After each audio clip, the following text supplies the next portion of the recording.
PJ Harvey, Flood, John Parish, welcome to all of you. How are you?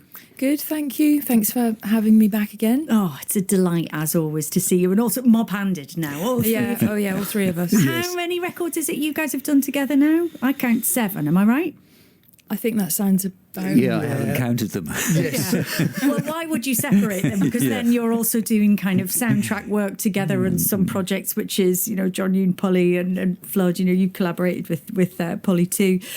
What is this moment like for you? I mean, a new record is about to be unleashed on the world. I'll ask you first, Polly. Ironside, The Old Year Dying. It's out this week. What's that kind of edge of the diving board moment like? I definitely feel it building towards the release date on Friday. And I find myself feeling quite sensitive, I think. Yeah. I think it's just that thing that you've worked on something for a number of years and then slowly opened it out to share it with John and Flood, and then working on it again for another year or so. And it's just been so much in my world and in my mind for such a long time that when you actually let go of that, it's quite an odd feeling. It's not unpleasant. It's quite freeing in a way, but it's definitely a transformation that happens. Yeah, is that magic kind of mixture of vulnerability and freedom, as you say. It's like falling or flying. I mean, in many ways the new record picks up where last year's narrative poem Orlam left off. Polly, I know that you didn't want to quite leave that sonic netherworld, I think you've described it as, behind. What was it about that kind of place that creatively kept you there? As I was working on the book, there were definitely poems that meant a great deal emotionally. I felt in more of a universal way rather than just in terms of the book's story. I felt like they could become songs. So when I began to experiment with that, ended up with some demos that I just sung in an iPhone, which still I wasn't quite sure what they would become. And then when Flood and John and I shared ideas, I think we all felt that of the 14 songs I'd sung into an iPhone, maybe 6 might be strong. And we thought, great, we might have a great EP. That would be great. But I just knew there was the potential for songs in the poems, because songs and poems are quite different things. Poem has to do a lot of work on a blank page. It has to carry all its own music, has to create all of its emotion, just words on a page. So to put a poem into a lyric actually has to be quite a lot simpler, because the music does half of that for you. So it's actually better to have a very simplified lyric. So I knew that some of the poems, the more simple poems, had that quality to them that I thought could only be enhanced by bringing music in. Well, so anyway, we set about thinking we might have an EP, and we're all quite surprised, I think. Surprised and delighted. I mean, to have this album there. John, I might bring you in here if that's all right, because that narrative world that Orlam is steeped in is must be one that you understand as well. I mean, you guys have been collaborating since Polly was 18, I think, known each other since way back. And that kind of aesthetic, that place, did you connect with it immediately? Yeah, very much. We're from the same part of the world, so I'm from about 5 miles away, so and I totally understood it and related to it. We sort of went into the studio not really with any idea of how the things were going to sound. As Polly just said, the demos were sketches, and on the first day, none of the three of us had any idea what we were going to come out with.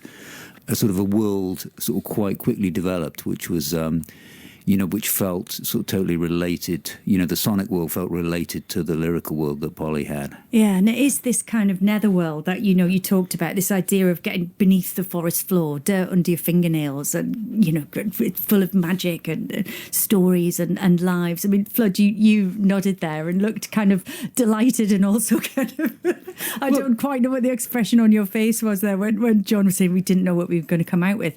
I get the sense that's where you like to be, though. Yes. Yeah, it's really exciting. And the demos being rough sketches, which is sometimes not been the way on some of the albums, it freed us up, all of us, to explore the difficult thing of getting a poem translated into a lyric and on a song. Because a word written sounds very different to a word sung, and vice versa. You can get away with daylight murder. I remember on day one coming into Flood Studio and seeing microphones just everywhere I looked. Like on the floor, on the ceiling, under the seat, behind that amp. I thought, what's going on?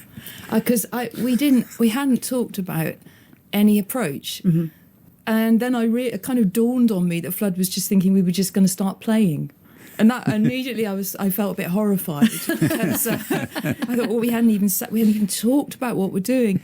But so I thought, no, Polly, don't panic, just go with it. So we just started playing, and it just started happening. Mm-hmm. And I think, and Flood and John, I think will back me up on this, but I think probably since Let England Shake now, I've been much more open to improvising in the moment with players on the floor and with the recording people, because before that, and Flood hinted at it then, but when I was younger, I used to be so particular about wanting to keep songs exactly as I'd imagined them and exactly as I demoed them. Mm-hmm.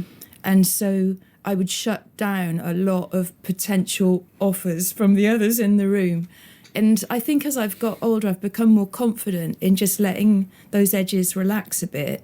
And what I've realised is that the more you relax and let other people bring their ideas and just let it flow, that the better result you have.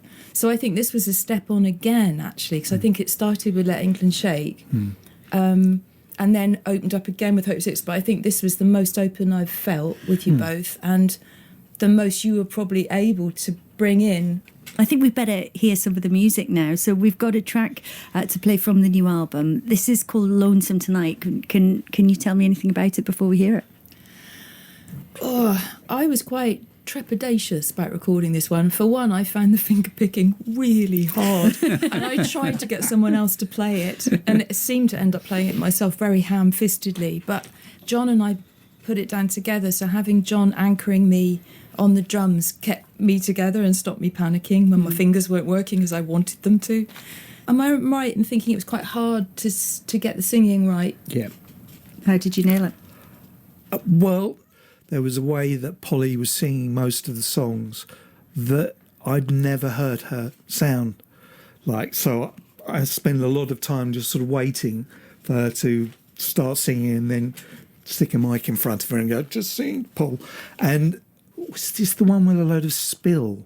I think there was a problem, a technical problem. So spill is like where you're picking stuff up on a mic. That's not the thing that the mic is pointing at. Yes, right? Exactly. And so we spent a long time sort of working out how to do it. And in the end, Polly just sang it straight away, and it was fine. It was, I think we all got ourselves into a bit of a knot about the technicalities, and this proved that you don't need to worry about those things. Let's do it. This is Lonesome Tonight, PJ Harvey.